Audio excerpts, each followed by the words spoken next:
당대표로서 우리 당에 한 표를 주신 690만 명의 국민들이 무엇을 바라고 있으실까 매일 생각을 해봅니다. 먼저 윤석열 정권과의 싸움에서는 두려움이 없어야 한다고 생각합니다. 주저함이 없어야 한다고 생각합니다.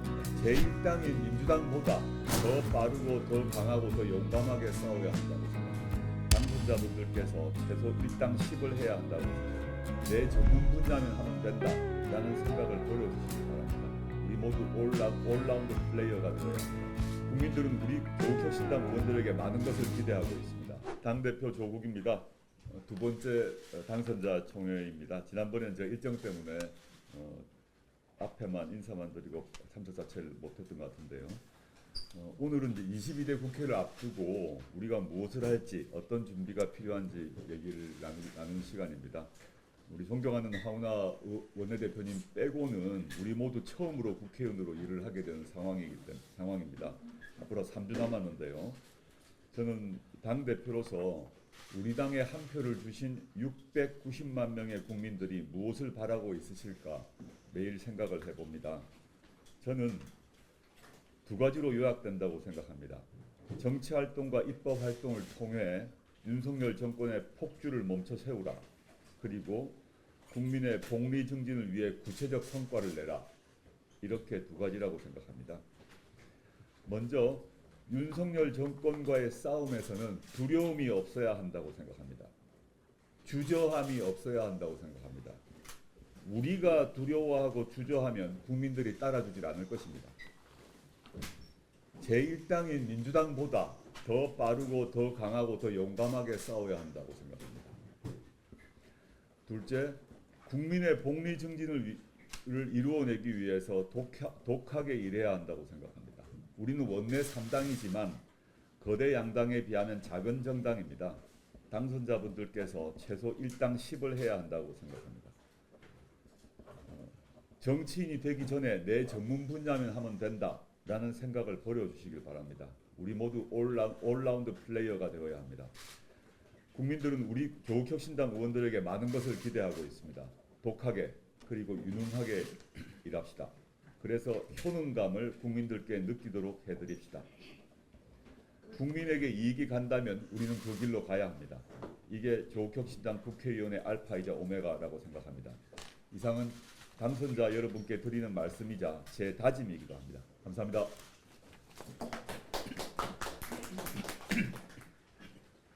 원내대표님 모두 말씀 있겠습니다.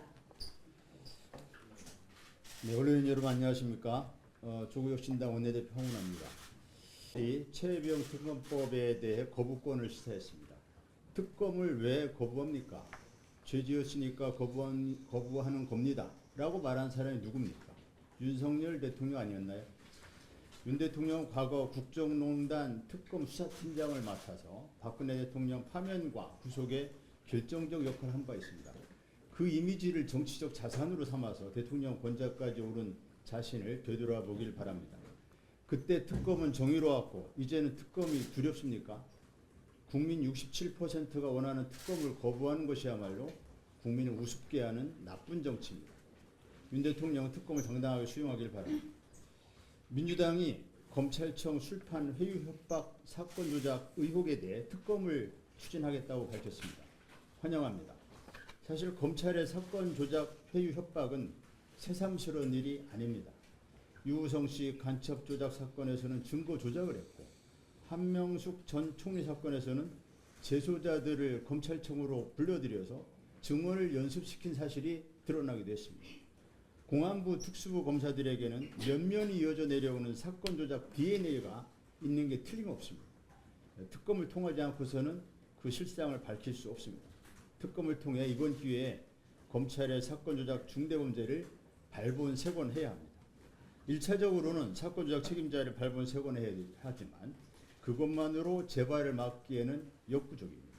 그 배경에는 수사 기소의 결합이라는 잘못된 검찰 제도가 자리 잡고 있기 때문입니다. 자신이 수사한 사건을 자신이 기소하는 시스템 하에서는 유죄 확증 편향에 사로잡힌 검사가 사건 조작의 유혹을 뿌리치기 어렵습니다. 공명심에 들뜬 나머지 또는 정치적 목적으로 자신의 과오를 수정하려 들지도 않습니다.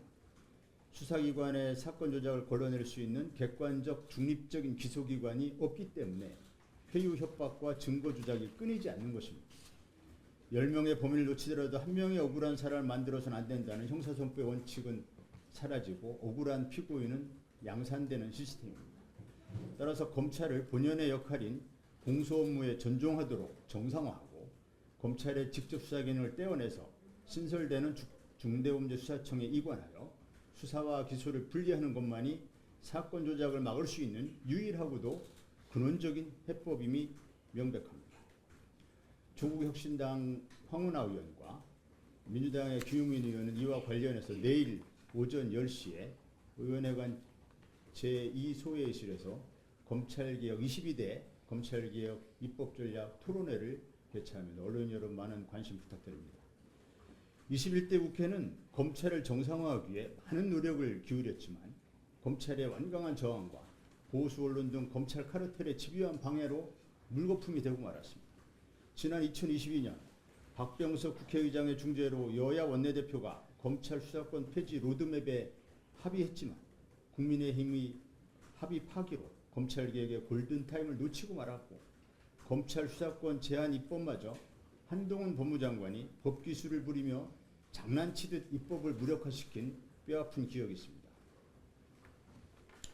한비자의 망징편에는 국가가 망하는 징조를 써놓았습니다. 그중 하나가 군주가 법률 왜곡하여 사사로운 일을 공적인 일처럼 처리하고 법령을 함부로 변경하면서 수시로 호령을 내리면 그 나라는 망한다는 것입니다. 이대로 나라가 망할 것 같습니다. 나라가 망하지 않으려면 검찰을 강력하게 개혁하는 수밖에 없습니다. 수사권과 기소권을 분리하여 현재 기형적인 형사사업 시스템을 글로벌 스탠다드에 맞춰 정상화해야 합니다.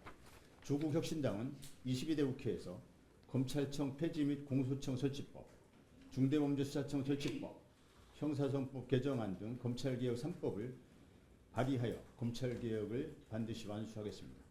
우리 국민은 윤석열 정권 지난 2년을 거치며 검찰 지상주의자들의 나라에 공정과 상식 그리고 정의란 없다는 것을 확실하게 깨닫게 됐습니다.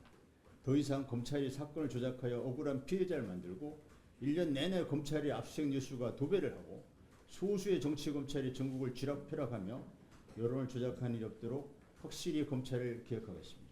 이상입니다.